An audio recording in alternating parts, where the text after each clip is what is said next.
फटाफट खबरों का सिलसिला शुरू करते हैं। सुपरफास्ट 100 में मैं हूं आपके साथ अनुराग मुस्कान। मैं हूं आपके साथ चित्रा त्रिपाठी। बड़ी खबर से करेंगे सुपरफास्ट 100 की शुरुआत। पुणे के मालन गांव में टूटे कुदरत का कहर देखकर केंद्रीय गृह मंत्री राजनाथ सिंह सख्ती में पड़ गए। वो मालन के हालात का जायजा लेने के लिए पहुंचे हुए थे, जहां 30 जिंदगियां मलबे में दफन हो गईं। राजनाथ ने अफसरों को राहत बचाव का काम तेज करने के निर्देश भी दिए। मालिन गांव का हाल देखकर सख्ते में पड़े राजनाथ सिंह ने कहा कि ऐसा लगता ही नहीं कि यहां कोई गांव था भी। उन्होंने कहा कि यह हादसा बेहद खौफनाक है। जो यहाँ पर ये सब सारे मलबे दिखाई दे रहे हैं, इसके नीचे लगभग 47 से अधिक घरों में रहने वाले लोग इस तरह से दबे हैं। इसे देखने से बिल्कुल ऐसा नहीं लगता है कि यहाँ पर कभी कोई मकान रहे हों। यहाँ एक मंदिर भी था, लेकिन मंदिर का शिखर तक नहीं दिखाई दे रहा है। राजनाथ ने कहा कि मालन के पीड़ित लोगों की केंद्र सरकार हर मुमकिन मदद करेगी। उन्होंने कहा कि पीएम ने अपने राहत कोष से मृतक के परिजनों के लिए 2-2 लाख रुपए के मुआवजे का ऐलान किया है। कि भारत सरकार के द्वारा भी अधिकतम सहायता प्रदान की जाएगी और प्रधानमंत्री जी ने भी स्वयं अपने राहत कोष से जितने भी विक्टिम्स हैं उनके परिवार के सदस्यों को 2 लाख रुपए की अतिरिक्त सहायता की भी उन्होंने घोषणा की है। पुणे के मालिन गांव में राहत और बचाव का काम लगातार जारी है। अभी तक मलबे से 30 लोगों के शव निकाले गए हैं, वहीं 18 लोग जिंदा बचाए गए। एनडीआरएफ की टीम जेसीबी मशीनों से मलबा हटाने में जुटी है।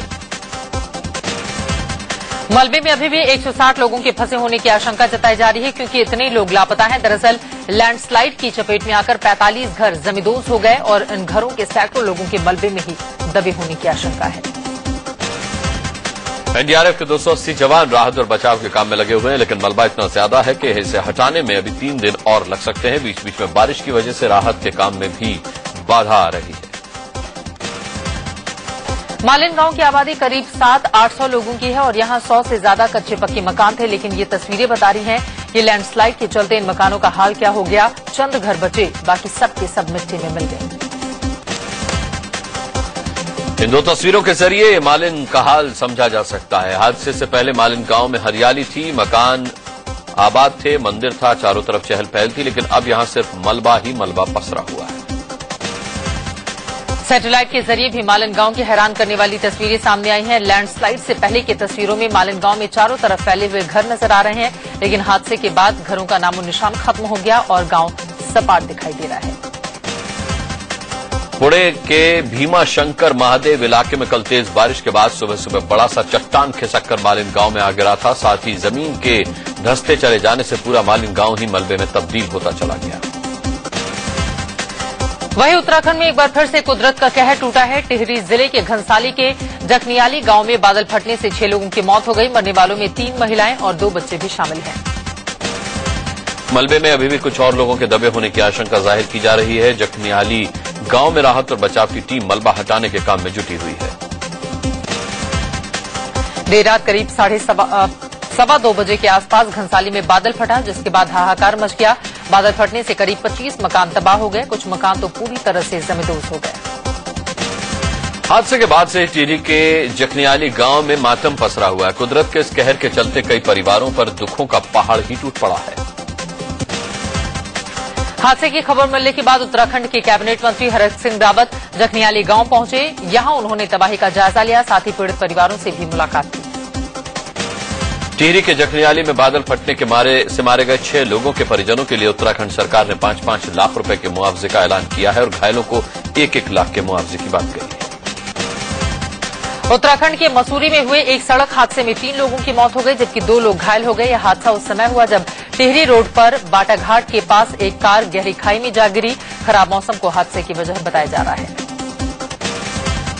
हादसे की खबर पाकर आईटीबीपी और स्थानीय पुलिस के जवान मौके पर पहुंचे और खाई में गिरी कार में फंसे लोगों को निकालने का काम शुरू किया। कड़ी मशक्कत के बाद हादसे की वजह बताया जा रहा है।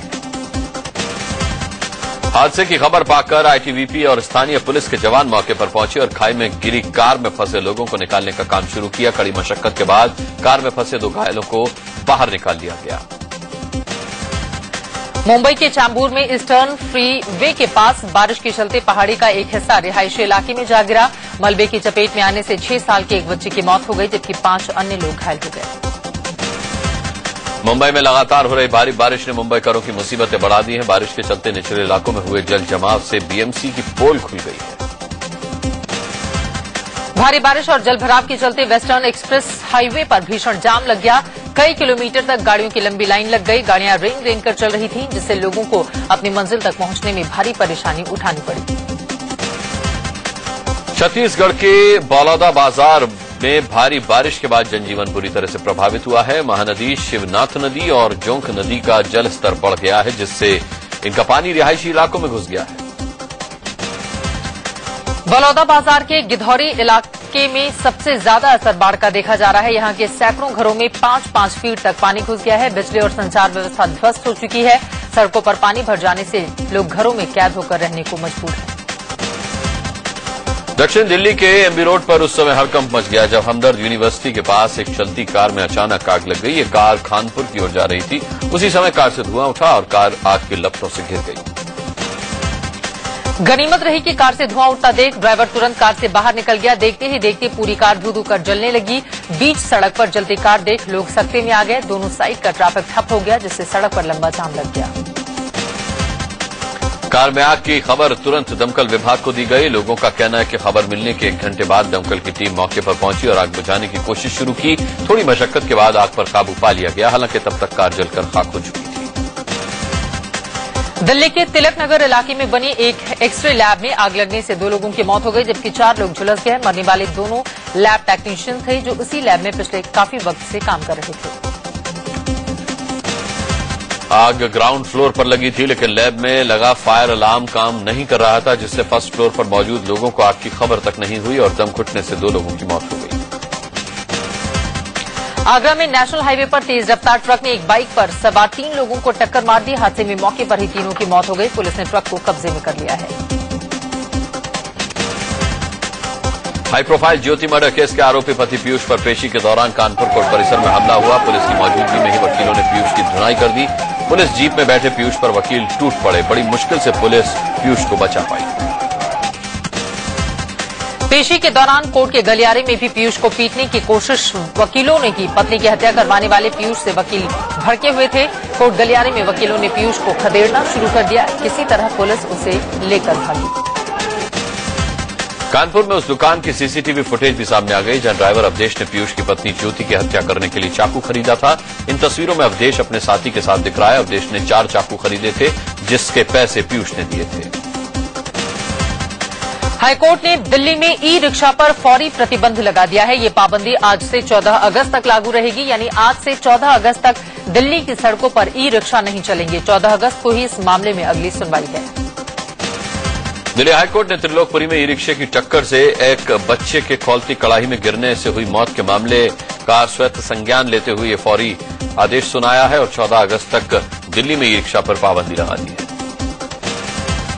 पिछली सुनवाई में ही दिल्ली हाईकोर्ट ने सरकार को फटकार लगाई थी और कहा था कि नियमों के दायरे में लाए बिना ई रिक्शा को चलाने की अनुमति कैसे दे दी गई। फिलहाल अगली सुनवाई तक हाईकोर्ट ने ई रिक्शा पर पाबंदी लगा दी है। ई रिक्शा वालों का कहना है कि एक हादसे के आधार पर हजारों हजार ई रिक्शा पर बैन लगाना जायज नहीं है। पाबंदी के हाईकोर्ट के आदेश के बाद ई रिक्शा ड्राइवर सख्ते में हैं और उनकी मांग है कि सरकार इनके लिए जल्द से जल्द कानून बनाए। कुछ महीने पहले ही केंद्रीय सड़क परिवहन मंत्री ने ई रिक्शा वालों को भरोसा दिया था कि उन्हें लाइसेंस की जरूरत नहीं होगी और न ही पुलिस या ट्रांसपोर्ट विभाग उन्हें परेशान करेगा। दिल्ली के रामलीला मैदान में आम आदमी पार्टी के संयोजक अरविंद केजरीवाल ने ऑटो चालकों की महारैली बुलाई। इस रैली में उन्हें पिछली बार की तरह ऑटो चालकों का समर्थन नहीं मिला। 30,000 लोगों के आने की उम्मीद थी, लेकिन कई कुर्सियां खाली पड़ी थी। केजरीवाल की ऑटो रैली में भीड़ न जुटने की वजह पार्टी में चल रही अंदरूनी कलह बताई जा रही है। साथ ही 49 दिन में मुख्यमंत्री पद से इस्तीफा देने वाले केजरीवाल लोगों के बीच अपना विश्वास भी काफी हद तक खो चुके हैं। इस ऑटो रैली को सुबह 11 बजे शुरू होना था, लेकिन भीड़ न पहुंचने से अरविंद केजरीवाल करीब 12:30 बजे तक भी नहीं पहुंचे। हालांकि पार्टी के बाकी बड़े नेता मंच पर मौजूद रहे और केजरीवाल के जल्द पहुंचने का हवाला देते रहे। दिल्ली के रामलीला मैदान में ऑटो चालकों की रैली के दौरान अरविंद केजरीवाल ने अपने वोट बैंक रहे ऑटो ड्राइवरों को फिर समझाया कि सिर्फ वो ही उनके हितैषी हैं। उन्होंने कहा कि आम आदमी पार्टी ने उनकी समस्या को सबसे पहले उठाया था। केजरीवाल ने रैली में ऑटो चालकों की मांगों का समर्थन करते हुए कहा कि पुलिस ऑटो चालकों से अवैध उगाही करके उन्हें बेईमान बेईमानी करने को मजबूर करती है। उन्होंने कहा कि उनके 49 दिनों के शासन में भ्रष्टाचार काफी कम हो गया था। केजरीवाल ने कहा कि बीजेपी और कांग्रेस ऑटो चालकों को सिर्फ वोट बैंक समझते हैं और ये भूल गए हैं कि जब जनसैलाब उमड़ता है तो कोई भी उन्हें रोक नहीं सकता। केजरीवाल ने इन लोगों के लिए एक हेल्पलाइन नंबर भी जारी किया। कांग्रेस अध्यक्ष सोनिया गांधी के पीएम पद ठुकराने के पीछे की वजह के खुलासे का दावा करने वाले नटवर सिंह के खिलाफ प्रदर्शन शुरू हो गया है। कानपुर में कांग्रेस कार्यकर्ताओं ने नटवर सिंह के खिलाफ मोर्चा खोला और उनका पुतला फूंका। नटवर सिंह की किताब पर कांग्रेस की राष्ट्रीय अध्यक्ष सोनिया गांधी ने तीखी प्रतिक्रिया व्यक्त की है। सोनिया गांधी ने कहा कि मैं भी अपनी एक किताब लिखूंगी जिसके सामने आने के बाद सब सच सामने आ जाएगा। सोनिया गांधी ने कहा कि वो नटवर सिंह के आरोपों से आहत नहीं है। उन्होंने ये भी साफ कर दिया है कि नटवर सिंह की किताब छपने से रोकने के लिए उनकी ओर से कोई भी प्रयास नहीं किए गए। गांधी परिवार के करीबी रहे नटवर सिंह ने अपनी किताब में खुलासा किया है कि 2004 में सोनिया गांधी के पीएम नहीं बनने की बड़ी वजह राहुल गांधी थे। राहुल को डर था कि अगर उनकी मां पीएम बनी तो पिता और दादी की तरह उनकी भी हत्या हो जाएगी। इसी डर से उन्होंने सोनिया को मना किया और सोनिया को उनकी जिद माननी पड़ी।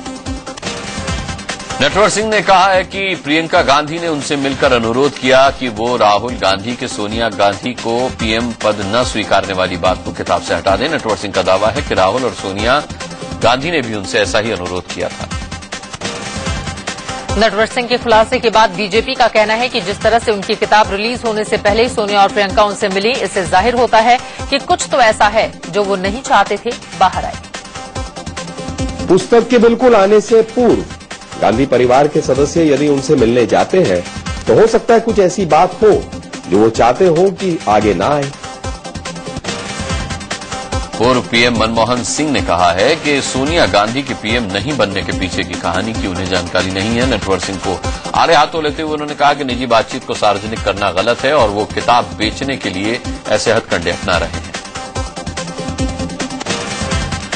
कांग्रेस नेता रेणुका चौधरी ने कहा है कि हो सकता है नटवर सिंह जो कह रहे हो वो सच हो, लेकिन ये जरूरी नहीं कि सोनिया जी ने राहुल के दबाव में आकर पीएम बनने का फैसला टाल दिया हो। मैडम उन दोनों की मां है और ये उनके बच्चे हैं। जरूर बोले होंगे कि भाई I don't want you to be in politics, मुझे डर है आपको कुछ हो जाएगा। हम खुद ही कहते हैं कई बार मैडम को कि मैडम आप सेफ रहिए, इससे बाकी सब छोड़ दीजिए। ये हम भी कहते हैं। इसके माने ये नहीं कि वो जो हम कहते हैं उसको मान के चलेगी। मैडम ने अपना फैसला खुद करी है। वहीं कांग्रेस का कहना है कि नटवर सिंह जो बातें आज कह रहे हैं वो पहले क्यों नहीं कही। उनकी कही गई बातें केवल सनसनी पैदा करने का एक जरिया है। क्या उनका दायित्व नहीं बनता था कि अगर कोई गंभीर बात गलत हो रही है उस पर आवाज उठाते? आज उठाने की जगह तब उठाते, क्यों चुप रहे? अरे क्या बात कर रहे हैं, ये सनसनी की बात है। नटवर सिंह ने यह भी कहा है कि यूपीए के अध्यक्ष रहते हुए सोनिया गांधी की पहुंच सरकारी फाइलों तक थी। ये कहकर नटवर ने पूर्व प्रधानमंत्री डॉक्टर मनमोहन सिंह के मीडिया सलाहकार रहे संजय बारू के उस खुलासे पर मुहर लगाई कि सोनिया ही असल में सरकार चला रही थी। पूर्व प्रधानमंत्री मनमोहन सिंह ने नटवर सिंह के खुलासे को बेबुनियाद बताया और कहा कि कोई भी सरकारी फाइल 10 जनपद नहीं जाती थी। दरअसल नटवर ने अपनी जीवनी में लिखा है कि सोनिया गांधी सुपर पीएम थी और फाइलें देखा करती थी। अमेरिकी विदेश मंत्री ने पीएम नरेंद्र मोदी से मुलाकात से पहले बड़ा बयान दिया है। एक निजी चैनल से बातचीत में कैरी ने कहा कि मोदी के वीजा पर बैन पिछली सरकार ने लगाया था, लेकिन हम उनका स्वागत करेंगे। गुजरात दंगों का हवाला देकर अमेरिका की तत्कालीन जॉर्ज डब्ल्यू बुश सरकार ने मोदी के अमेरिका वीजा पर प्रतिबंध लगा दिया था। तब मोदी गुजरात के मुख्यमंत्री थे, लेकिन मोदी के पीएम बनने के बाद से अमेरिका ने लचीला रुख अपना लिया है। विदेश मंत्री सुषमा स्वराज से मुलाकात के बाद अमेरिकी विदेश मंत्री जॉन कैरी कल प्रधानमंत्री नरेंद्र मोदी से मिलेंगे। सितंबर में मोदी के अमेरिकी दौरे से पहले ये मुलाकात बेहद अहम मानी जा रही है। अमेरिका ने 2007 के बाद पहली बार अपनी सालाना इंटरनेशनल रिलीजियस फ्रीडम रिपोर्ट में 2002 के गुजरात दंगों के संबंध में प्रधानमंत्री नरेंद्र मोदी के सभी जिक्र हटा दिए। अमेरिका गुजरात दंगों की वजह से 1 दशक से भी ज्यादा समय तक मोदी को वीजा देने से इनकार करता रहा और अब इस बदलाव को उनके साथ जुड़ने की एक कोशिश के तौर पर देखा जा रहा है। लोकसभा चुनाव में बीजेपी की जीत के बाद अमेरिका को अपना रवैया बदलने पर मजबूर होना पड़ा है। अमेरिका के विदेश मंत्री जॉन कैरी ने विदेश मंत्री सुषमा स्वराज से मुलाकात की। दोनों देशों के बीच प्रतिनिधि मंडल स्तर की बैठक हुई। आज रात सुषमा कैरी के स्वागत में डिनर भी देने वाली। इससे पहले अमेरिकी विदेश मंत्री जॉन कैरी ने रक्षा मंत्री अरुण जेटली से भी मुलाकात की। साथ ही वाणिज्य मंत्री निर्मला सीतारमण से भी उनकी मुलाकात हुई।